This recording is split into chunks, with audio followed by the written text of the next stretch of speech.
गेल्या वर्षी सुद्धा गणपतीनंतर महापालिकेच्या माध्यमातून तुम्हाला काही त्रास द्यायचा प्रयत्न झाला लास्ट टू लास्ट 2 वर्षापूर्वी नोटीस आल्या वगैरे वगैरे, तर तो सुद्धा या हायजॅक करतोय का? तर मग असा त्रास द्यायचा, असा काही प्रकार होता? हे बघा, सगळ्यांना खुश नाही करू शकत. काही दुखी आत्मा असतातच ना सगळीकडे. काही जण ट्राय करत असतील, ह्याला चावी मार त्याला चावी मार. आपल्याकडे ते काय भारतात ते सिस्टमच आहे की काय अर्धा इकडून एक पिन मार, इकडे एक ट्विस्ट कर, ते चालूच असते. कोण नोटीस पाठवली, कोण नोटीस काढली पासून कोण त्याच्या मागे सूत्रधार होता, सगळी यादी माझ्याकडे.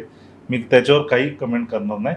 एकच सांगेल, इलिगल काही केली नाही. ती नोटीस इलिगल आहे, मी आजही स्टँड आहे. मागच्या जेव्हा नोटीस निघाली, मी परदेशात होतो, मी तेव्हा पण मीडियाला सांगितले की ही नोटीस इलिगल आहे, याच्यात कुठलंही तथ्य नाही, लिगल गोष्टी नाही.